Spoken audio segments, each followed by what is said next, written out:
Every country in the world has political double standards, and in politics, this is often considered normal.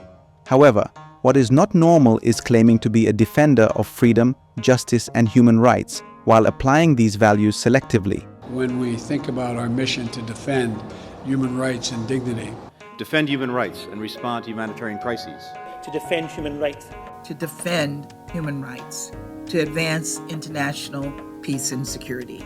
It is hypocrisy to support the oppressed only when they share your race, religion, or political interests, while ignoring or even backing the oppressor in other cases. If a country truly stands for justice, it should support human rights in all situations, not just when it benefits them politically or economically.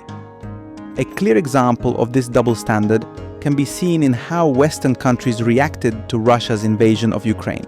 We continued to stand with the people of Ukraine and for the basic principle that nations have a right to determine their own destiny. That we stand firmly with Ukraine in support of its sovereignty. We will stand with Ukraine for as long as it takes. So we must stand with Ukraine. Almost all Western nations supported Ukraine, recognizing that it was the victim of aggression. They provided financial aid, military support, and political backing, insisting that defending Ukraine was the right thing to do. At first glance, this seemed like a moral decision, standing up for an oppressed nation against a powerful invader. However, it raises an important question. Was this support really about justice, or were there other hidden reasons behind their actions? If the West truly believes in defending oppressed people, then why do they not apply the same principle to all conflicts?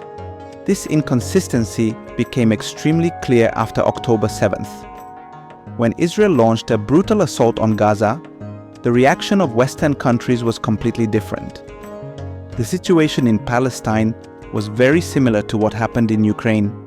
Palestinians were the oppressed, and Israel was the aggressor, just like Russia. However, instead of supporting the Palestinian people as they did with Ukraine, Western governments and media stood firmly with Israel. we stand with Israel.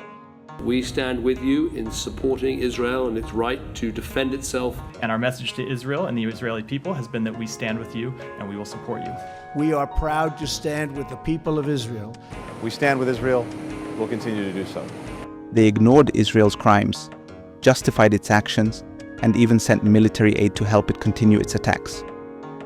This made it obvious that their so-called commitment to justice and human rights is not based on principle, but on political and economic interests.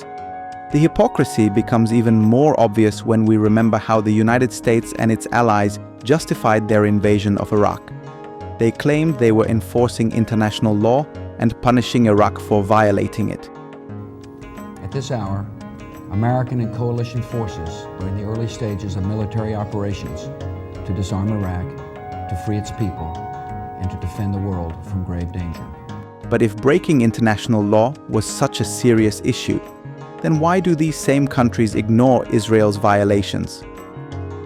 Israel has broken far more international laws, committed war crimes, and even received an arrest warrant from the International Criminal Court, ICC, for its prime minister.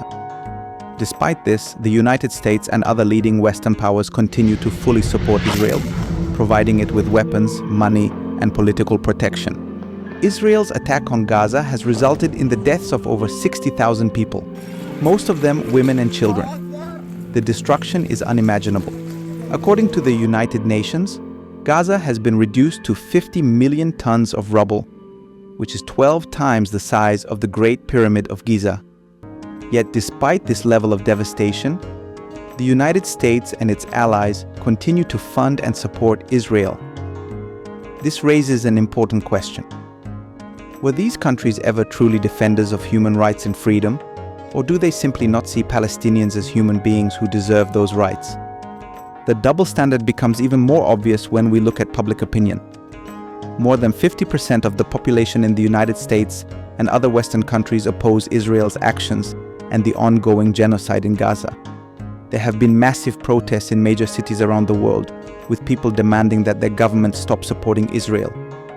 But despite this overwhelming public opposition, these governments continue to stand by Israel.